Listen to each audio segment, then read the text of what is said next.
It's all about giving children a fighting chance and about giving children the opportunities to learn. And this is what I wanted to focus on today. So we have a basic paradox in the United States. I don't know if this is also true for you, but the vast number of our children are fully capable of learning to read. They can do it. But we have a striking number of children who are struggling in reading. About 1 in every 5 children will struggle in learning how to read. And furthermore, they will require remedial services which never quite get children up to full reading level. So the question that I've been grappling with all of my career is, why does this happen? Why, given the opportunity and the basic capacity of our children, why are they not learning to read? Or why so many children are not learning to read? And what I've found from my own work, as well as many others, is it's not about their innate abilities. It's not about their incapacity to learn.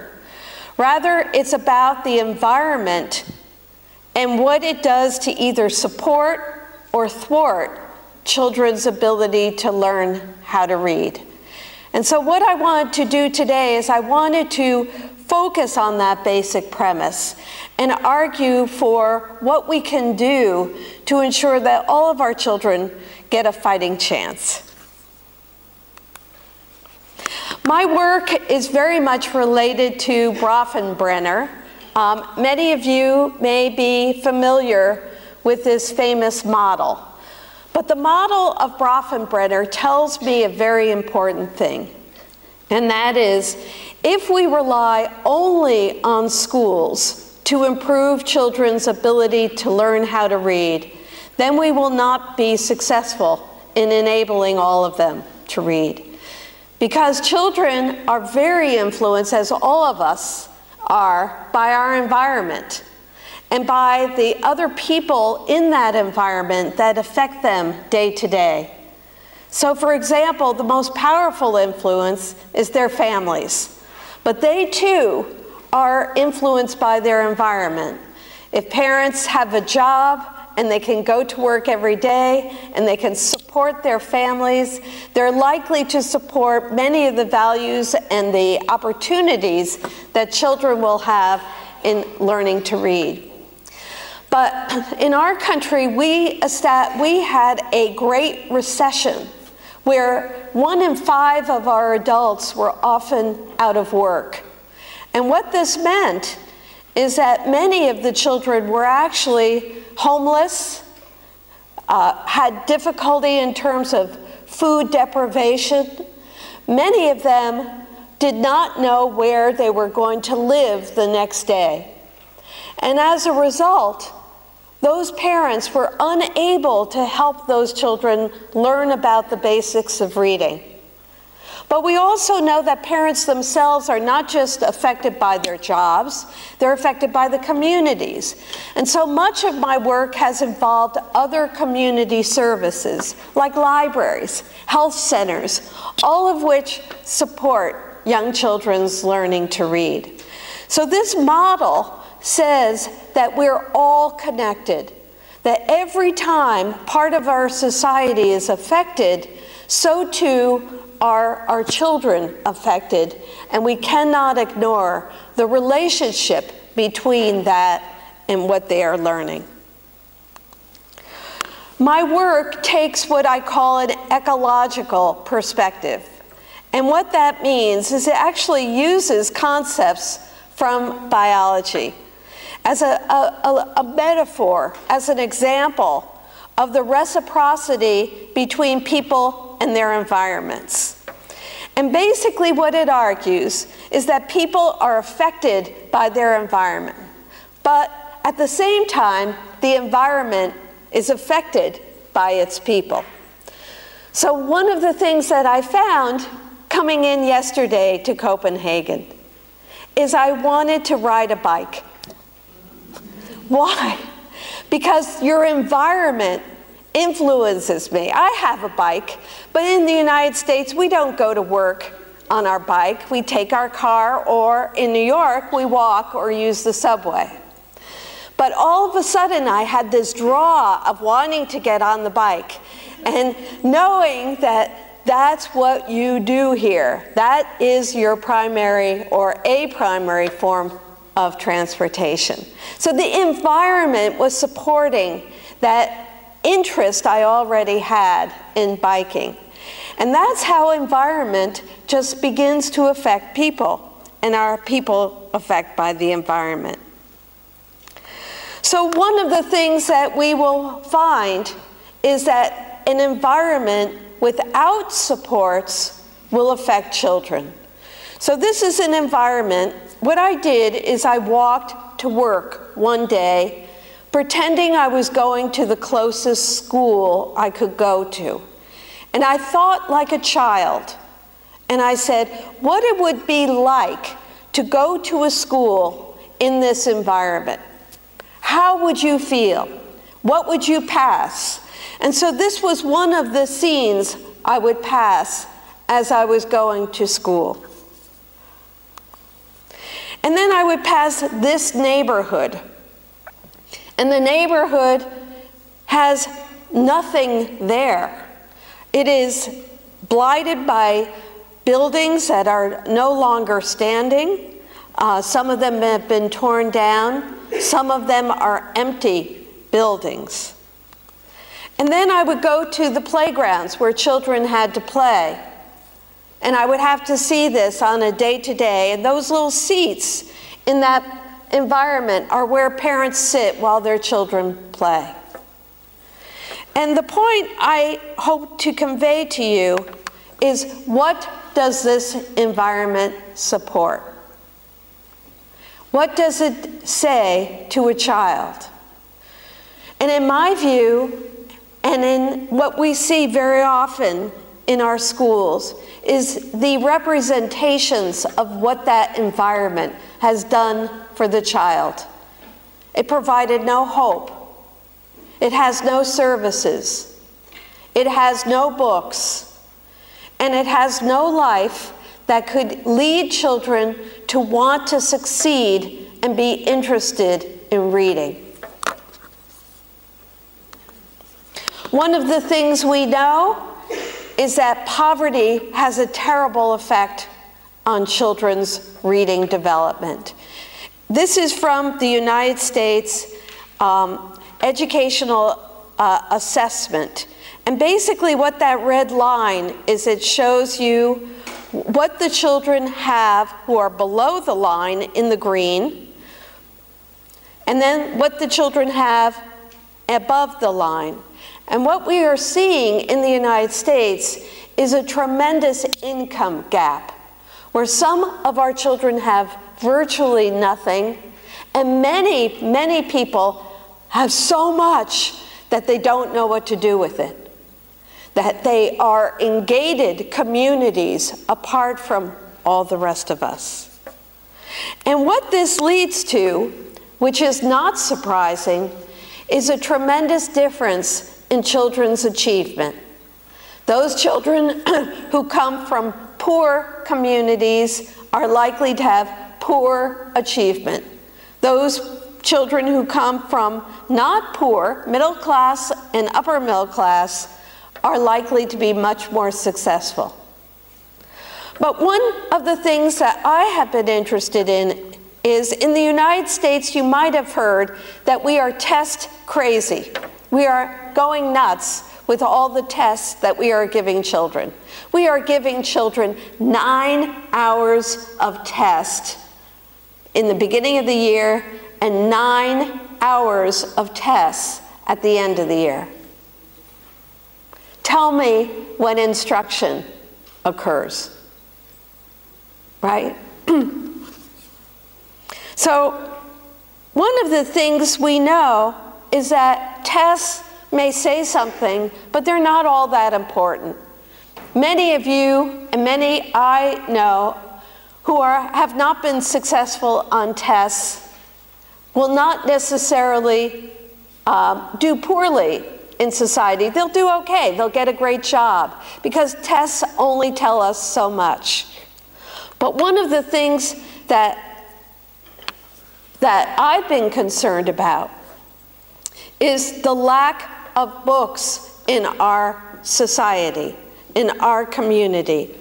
So one of the things that I've done is I went to the nation's capital, Washington, D.C., this summer.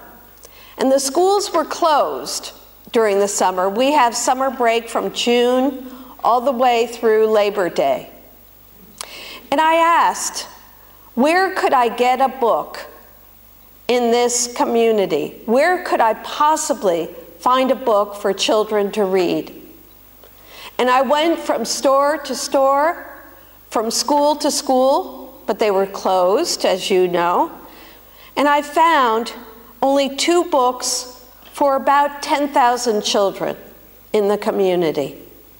So that when I totaled all the books that children could possibly have in that summer community, I found that in this poor community, 830 children would have to share 1 book. Now the question is, how are children to read without books? How are children to become knowledgeable and interested and motivated in reading without books? One of the things we know that is so important to us is that it's not only about interest and motivation when we think about books and we think about the importance of print in our early years. It's also about knowledge. Knowledge comes through books and through print. So when children have very limited opportunity for reading or for books, they are likely to have less knowledge and less comprehension in learning. So this is a lovely study that examined this phenomena. And it asked the question, where would I likely find the most unusual vocabulary? In other words, when you and I talk to one another, we use colloquial language or regular language. But when I read, I'm often reading unusual words, or what we call sophisticated words, or rare words. And it turns out that even in a children's book, a young children's book, there are more rare words in children's books than there are in our oral language development. That there are a great number of unusual words even in preschool books, in very, very early books. So my point in showing you this graph is the way in which children gain the most knowledge is through books. And without books, they are likely to come to school and early on to have less knowledge. Now, why do I care about that? Why is it important? As I mentioned, it's not just about test scores. In other words, we know that test scores are only a proxy for something that is far more important. One of the things we know is that knowledge acquisition is related to access to print and knowledgeable others. So in the United States, when 9/11 happened, and when we saw the terrible World Trade Center collapsing before our eyes, what we saw was these vivid pictures of our 2 beautiful, tall buildings crushing down. And then what did we do? We went home and we wanted to read about it. because we could only gain so much knowledge from those pictures. We wanted to understand who could do this terrible thing, who could kill 3,000 people without knowing a single person. We wanted to understand the perpetrators and what happened to our country and what was happening throughout our country to be sure that the regular citizen was safe and sound. And we did not look at that television very long. What we went to is print. And we looked and read and read and read. And today, you will still have, when you live in New York, you will still have vivid reminders of that horrible, horrible day. And many different sources of print. And that's how people learn. So when you don't have print, what is likely to happen is you have information haves and you have information have-nots, with people having a great deal of information and others having much less information. We now have over 100 studies that show the importance of this difference, that people who have less knowledge have less health care. They don't know how to use a doctor's prescription.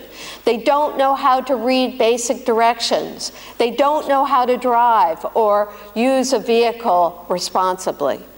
And what we also know is that they are likely to have limited vocabulary and limited information. And with less information, it's hard to gain information. So in other words, you and I know that when you have a bit of knowledge, it's easier to gain knowledge. It's easier to have it stick. When you have less knowledge, it's harder to make it stick. So my husband will tell me about the newest cars, and I'm not interested in cars. And every time I walk, so every time he talks about cars, it goes in one ear and out the other. I don't remember. It doesn't stick. And as a result, he has to start all over again whenever he talks to me about buying a new car, because I don't remember. So the problem is, when you have limited knowledge networks, you're likely to have limited opportunity to get it to stick. And as a result, your fluency will be down. And so what we find is, in the United States, we find avoidance, where some people begin to rely on others and tell me about it, and opinion leaders. I hear that rather than going to the primary source and understanding why or what is actually happening. And this becomes extremely important in terms of job and well-being, in terms of whether or not you will be successful. So my work now looks back at very young children. I was originally a 5th grade teacher. And I said, oh, I love being a 5th grade teacher, but I want to help kids learn how to read. And so I went down, down, down until I now am very interested in preschool and even infancy, because I learned that those early lessons that children have very early in their life are likely to affect how they learn to read, how they use reading throughout their entire life. And so my theory has been based on understanding of, to be able to read, children will need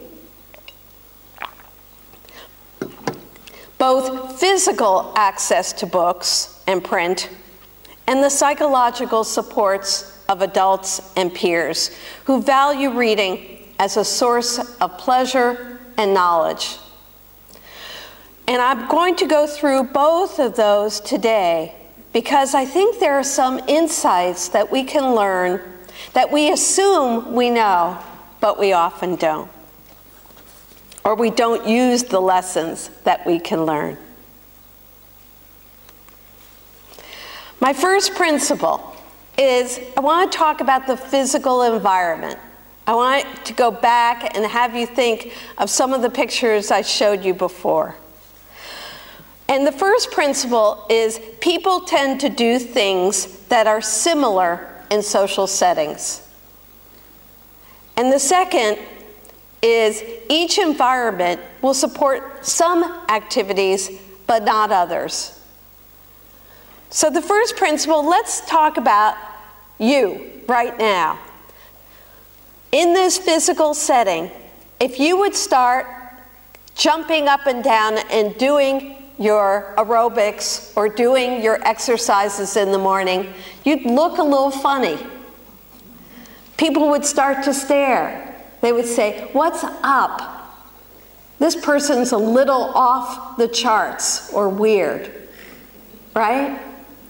So we know that this room, for example, when I talked to Lena in the very beginning, I said, "Are we gonna have a discussion?" And she said, "Not really, because the room does not support this kind of interaction.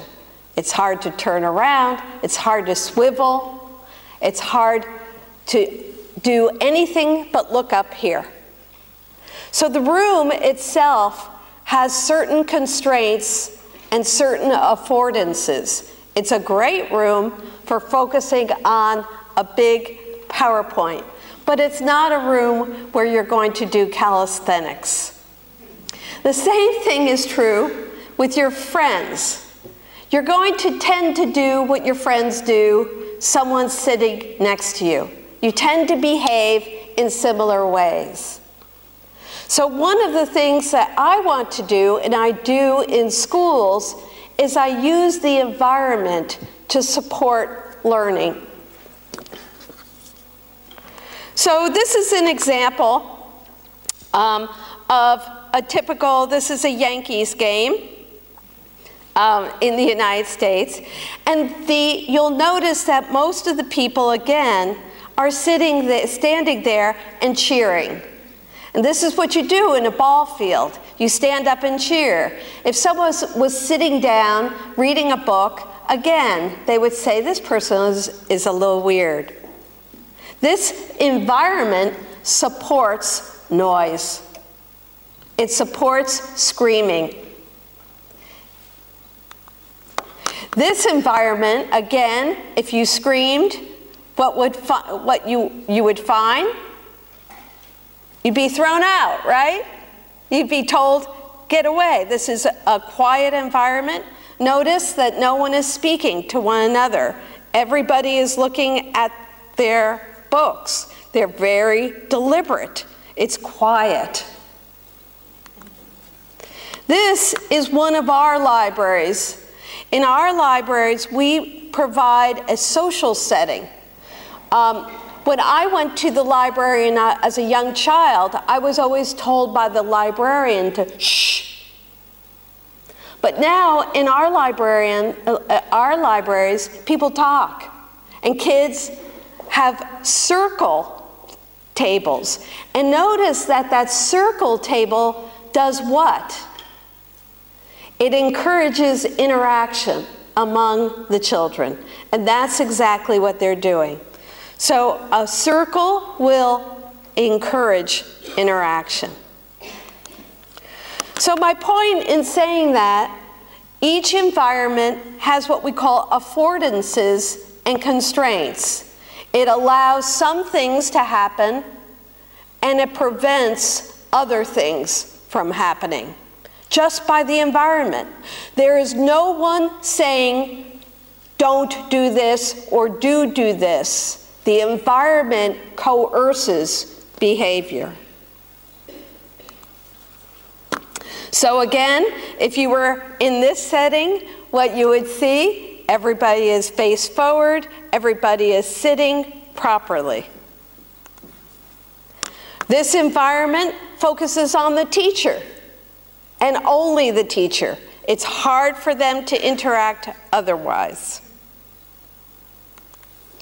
And again, this environment will support a different kind of relationship.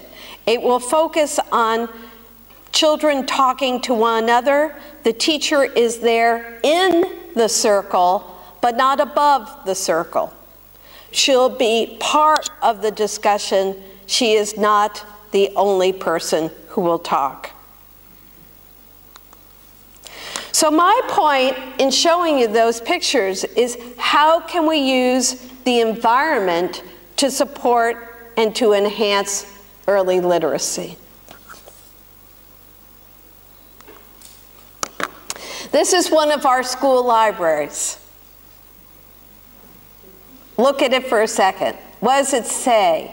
What is it telling us? It's saying that books are not important and that we don't cherish them. We don't care. This environment says that there is an orderly progression and that they are important. Now I want to notice just one thing. In the United States, one of the things that we found is that open-faced bookshelves really make a difference. So in other words, if I have books stacked, children will have to pull it out and put it back in. If I have the books out with their face showing, then they're likely to pick the book out. Notice how few books I have there. So the teacher has made a deliberate choice that these are the books she wants children to focus on. And so there are not many different choices. Notice also that she has about maybe 18 children in the class. So what is she supporting by only having so many books? She's likely to be supporting collaboration and reading together, because one of the things we want to do early on is help children read together and have fun reading. Now, in our preschools, children cannot read. They're 4 years old, they're 3 years old, but they pretend to read, and they love it. And that is engaging for them. So we only have so many books there to support that kind of pretend reading and playing together. Notice also that right behind it, we have a couch. And so what we're encouraging here is the books here, take a book and go to the couch and sit and read in a soft place. So the softness of the environment supports a cozy, what we call a cozy corner for children to read. Notice that you might think, well, why didn't we turn the book area around? Why didn't we turn it toward the couch? The reason is that many children, that would force the children to go in, go to the couch, sit, and then pick a book. We wanted to turn the relationship around. So they'd be playing with things, and then they'd pick a book and then turn around. One of the things you cannot see in this picture, but it's actually very great, is there's a message board. If you look at the top right, there's a message board. And this is where children, they can't write yet, but they draw, or what we call drite.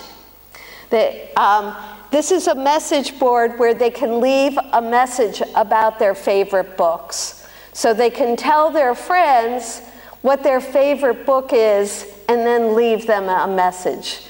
And they'll use some kind of symbol, or what we call letter link, to tell which friend they want to send a message to. So again, you can see that very simple environment can support children's interaction with books. This is, I'm sure you guys know this too, but this is another way. Many of our children are really interested in a cozy area, so they can go under a tent or go in a quiet area, and again, the books are available. Now this is another cozy corner, and here the children are pretending to read to one another.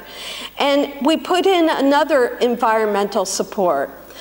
Many of our kids are not able to buy a book. It's too expensive. In the United States, a book, hardback book, would cost about $16 to $20. Too expensive for our children. So we want them to get into a library habit in their very, very early years. We want them to realize that libraries are the gift that keeps on giving to them. And so what we're doing right here on the left-hand side is supporting a library habit. We're trying to get them to learn how to check out a book, how to put their name in that book, put their that little slip in the library pocket, and then to check out a book. And notice all the children who are checking out a book. One other thing about the environment, we keep this area small. We're trying to keep the area small, and so that encourages small interaction between 2 and 4 children. The other thing we do in our libraries is, I love this picture. These are Legos, the famous Legos, but notice that on the bottom there are children's books. And I've studied very carefully how children will interact. And what they do is they play with the Legos for a little bit, and they'll pick up a book. They'll turn the pages. As you can see, this little child is only about 2 years old. She'll pick up a book, she'll flip the book, sometimes she'll go to her parent to have the parent read to the book, and then she'll go back to the Legos. And it's a wonderful dance between the Legos and play, the book, the Lego, the book. And one of the things that we're learning is that when you see books as playful, the children will love them even more, because they are something, a source of great play. And play and literacy are intricately connected in the very, very early years. It's all a symbol system that they're connecting with. One of the things that we'll do is we'll often use the environment to structure the activity that we will want children to have. Our environments are all very well designed, and we'll have a picture and a word next to it, so the child knows exactly where to take the materials and where to put them back. And then, of course, I love this because we're starting very, very early on, but notice how low the book case is, and so the child just grabs. And the child may grab for only a couple of minutes, only less than a minute. But what that's showing is I am comfortable with books and I can use them. So one of the things that we say is the environment can support natural reading activity. It can enter children's lives very, very early on. In our research, one of the things I did not bring today is we're starting to do eye tracking studies where we look at how children's eyes are related to books. And what we find is that children are fully capable very early on of noticing some basic concepts of books when they are read to. But the other thing that we also know is that the environment is not sufficient. You can't just expect the environment to teach. And we know that the psychological support of caring adults, teachers, librarians, parents, are so critically important to the child. And it's these people who convey their attitudes and belief and importance about literacy that really makes the connection stick. One of the things that we just did, and I just finished writing about, is that we did an experiment in the United States where we changed the environment of our schools to some of the principles that I've just described. And then we looked at children's change in what we were finding in terms of their skills. And we found that their skills did not change unless the teacher and the parents actually supported the interaction. So we say that the physical supports are critical, but they are not sufficient if we want children to learn how to read. So what are they? One of the things that we have had great difficulty in the United States is supporting parents in reading daily. Parents will say they read daily to their children, but they often don't. And they don't do this on a regular basis. So we know that parents are the first literacy teachers of their children, and we've worked on various supports to help them with lending libraries, with book clubs, and with many different supports. But it has been difficult. And one of the things we know is the best way to support our parents is to bring them into the child care setting where they're actively seeing how children and their children interact. And we've been much more successful in that way. But the other thing we've done is we did a very interesting experiment this past year where we taught parents, I'm going to talk about this a little bit more with teachers, we taught parents to listen to their child. We call it contingent responsivity. And we said to the parent, stop asking the children questions all the time. Rather, encourage children to ask you questions. Be responsive to their queries and their interests. And what we found was that it mediated poverty and SES and all of those factors. That very often parents did not listen to their children. And so when they allowed their children to initiate the interaction, they had much greater success when they, instead of bombarding the children with questions. One of the things that we know and we've worked very hard with is working with teachers. And one of the things that we talk about is what we call eye-to-eye instruction. Eye-to-eye instruction. So eye-to-eye instruction focuses on the issue of joint attention, or attending to children.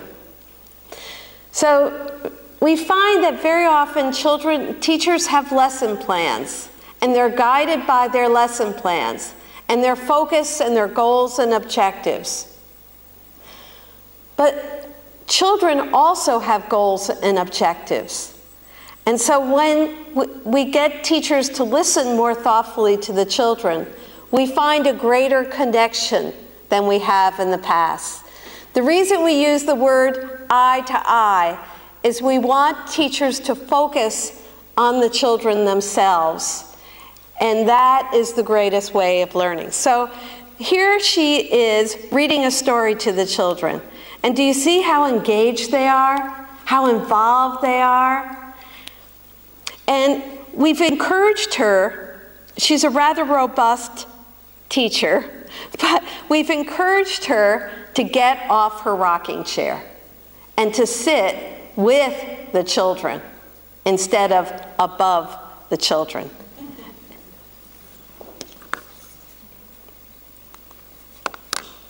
We know that there are certain what we call instructional moves that can support child engagement.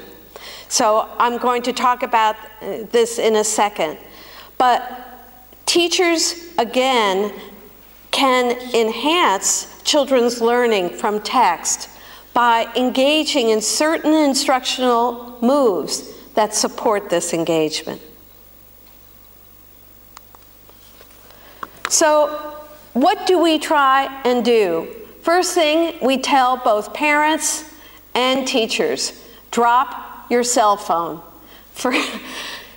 Get rid of any kind of interruptions when you are working with children. We find, especially in New York, where I now live, that the cell phone has become the worst multitasking technique that I have ever seen. People in New York don't walk without talking to their cell phone, without texting. Parents don't engage in normal day-to-day conversations without both of them looking at their cell phone. So one of the things we say is drop it, forget it. It will stay on one side. And we say that joint attention is so critically important. Now, what do I mean about joint attention? When parents and children are reading, or when teachers are reading, we need both the teacher to be paying attention as well as the child focus on that one page. Again, we need contingent responsivity. And what that means is, again, we focus less on teacher questions and more on children's questions. So what we'll do in our discussion is we will say things like this. Tell me what you liked about the book. And the children will begin to have conversations. Or, I'd love to hear your ideas about that reading. I'm so interested in what you are thinking. And we start a conversation without teachers asking direct questions. And we find that the child might have a very different response to a book than we thought we had, because the child is driven by specific interest that we may not have anticipated. We also find that the teacher also has to be mindful and intentional in their interactions and engagement. And I'm going to show you a couple of things that we have tried to do with tremendous success. In other words, there are certain things that I want children to be able to get out of this book. And I want children to interact, but at the same time, I have goals. I have particular interests that I want to, not interests, I have certain goals that I want children to come away with this book. So I want to show you some of the things that we are doing that has supported this kind of interaction. And very much so, we have learned that different books can support and facilitate different kinds of learning. The word here to focus on is the genre of books. So different genre of books support different kind of learning. Let me describe. Well, I'm going to go to that in a second. And I'll go back in a second. When I talk about different kinds of books, I'm talking about the genre of the book. And we've learned that it's not just about teachers interacting with children in the book. It's about the text features of the book and how, again, it coerces certain behavior. So for example, if I'm reading a book that's highly predictable, one of our favorite in our country is called Chicka Chicka Boom Boom. I don't know if you've ever seen this book, but it goes like this. Chicka Chicka Boom Boom, will there be enough room? Look who's coming up the coconut tree. Now you may never have heard this book, but what does it encourage? Chicka, chicka, boom, boom, will there be enough room? Do you notice how it promotes a certain kind of reading? And when children hear that book, they'll use syllables, chicka, chicka, boom, boom. So in other words, they'll stretch the sounds, but they're also likely to use their bodies, right? So, chicka, chicka, boom, boom, will there be enough room? And if you go into a room, I was known as the chicka, chicka, boom, boom lady when I was doing work all across the country, because they would see me and they would say, chicka, chicka, boom, boom. And what we recognized is children were memorizing those words. They knew the entire book because the book was highly predictable. The book all of a sudden was memorized, not because I said, memorize this book, but because the words in the book just encouraged it. So we also know that rhyming books had the same feature. So in the United States, what we used to have was promotional kinds of things on our television. And we used to have these kind of instructional messages in those promotions. So we used to have something called conjunction junction, what's your function? And all of us remember that book, remember that song, all of us. So even as adults, you will remember conjunction junction, what's your function, and we'll all sing it together. So rhyming books and predictable books are highly memorable. And what we know is we can teach children vocabulary through those predictable and rhyming books. Yeah. It's becoming a mnemonic device, or a device for children to just remember the words. But very often, those books have low-level vocabulary. So I haven't used any high-level vocabulary yet. So if I do the rhyming book, brown bear, what do you see? Again, you'll see the wonderful rhythm and rhyme of the book, and you'll remember it. But those words are not hard enough for our children to really grow and learn. So what we then do is we focus on a narrative nonfiction book. A narrative nonfiction book is a kind of book that has a story behind it. But yet it has a story, but it also is teaching children something. So for example, Little Red Hen is a book that children just love. It will have a story. Or Corduroy is about this little stuffed animal that lost a button. And they go through all sorts of adventures to find that button. So a narrative nonfiction is a story, but at the same time, it provides information. And then finally, we'll have an informational book. An informational book is a different kind of book. It is expository, and it talks about facts. Now, I'm going to come back to that in a second, but let me see. I want to focus on this slide. So one of the things that we've been using is all of those genres to both deepen children's learning and at the same time teach them knowledge, knowing that knowledge is a centerpiece of what they're going to have to learn. And what we're trying to do is give them books that will saturate them with a breadth and depth of vocabulary and content knowledge. But one of the things that we're also trying to do is focus on the importance of conceptual development and learning vocabulary and concepts which can lead to content knowledge. So what we've done is we've created what we call text sets.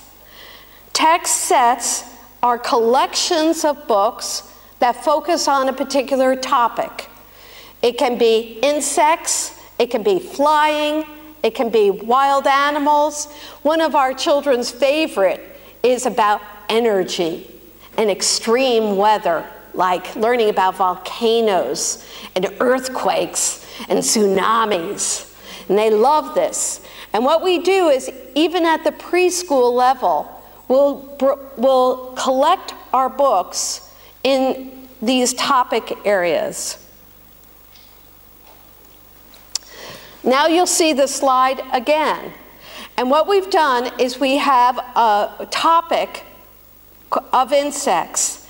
And we'll put together a predictable book on insects, rhyming book on insects, narrative nonfiction on insects, an informational book on insects. And we cluster them, and that will become the reading for the week. And then the second week of instruction, we use the same books and we'll repeat the readings, because we know that repeated readings really enable children to learn. But we not only know that, we also know that when children hear the same book again, you know what they say? Oh, I know that book. I remember that book. They get all excited because they see it again. So having them revisit after we've just gone through these books. Now, the beauty of this intervention is the children will get the same vocabulary in all of those books. In other words, they'll learn about bees and moths and other interesting in each of these books. So the vocabulary is repeated again and again. The excitement and knowledge deepens even more.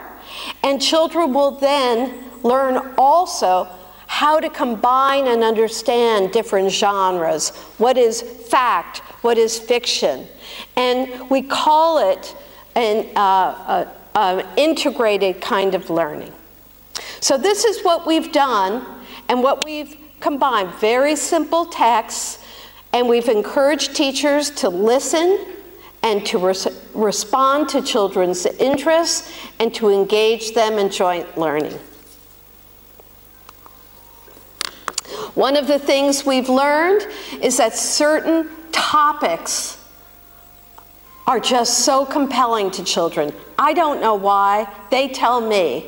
But for example, we had a whole text set on dinosaurs, and I thought they'd love it. Oh, these giant animals that no longer exist. They hated it. Why did they hate it? Because they didn't know enough. But when we gave them marine mammals, and we talk about dolphins, many of our children, we live river to river, will see animals like this sometimes, and they have something in background knowledge to bring to it. But they love marine mammals, and they'll love talking about dolphins and whales and how they're different than sharks, that dolphins and whales have a backbone. They'll even tell me this. This is preschool, 3- and 4-year-old children, but sharks do not. So what we focus on are these topics. I want to tell you why I think this is so powerful. Traditionally, what we've done is much of our instruction has been designed around themes. And we can, again, much of my work is focused on high poverty children. So if we think about a theme like grocery store, well, we can think about you use a cart, you use a cash register, you use food, you see food, right? All of those things are connected in our head, but they're often not connected in children's heads. In other words, this is a product of all of our knowledge of what we do in a grocery store.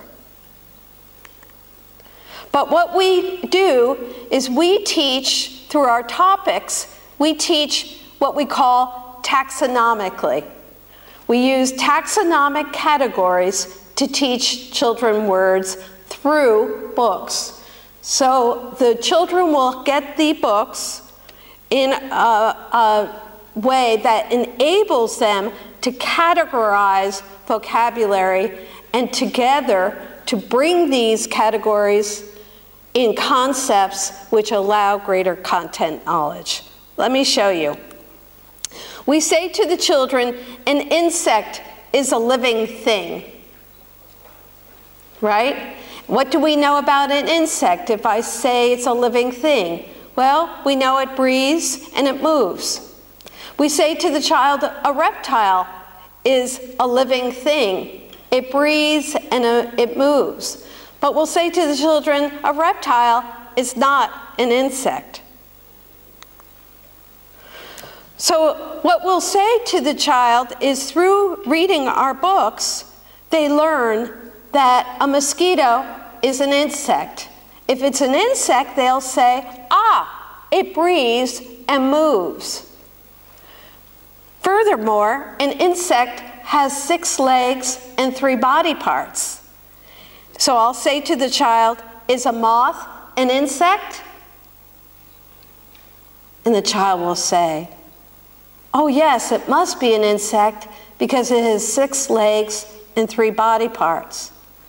So then I can say to the child, well, is a spider an insect?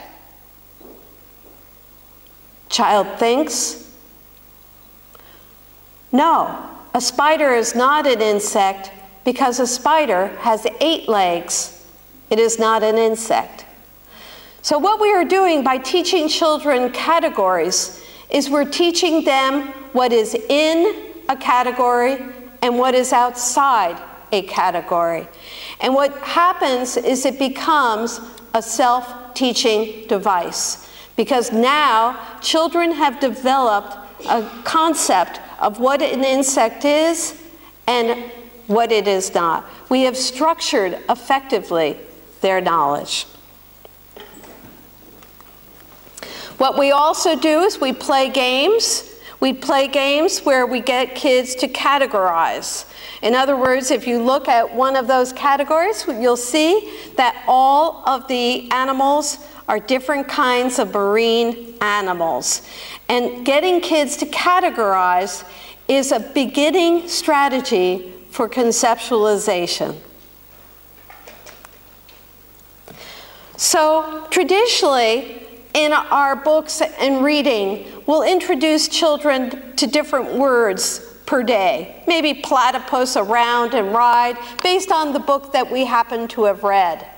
But when we structure their books into text sets, what they're going to have is what we call a categorical approach.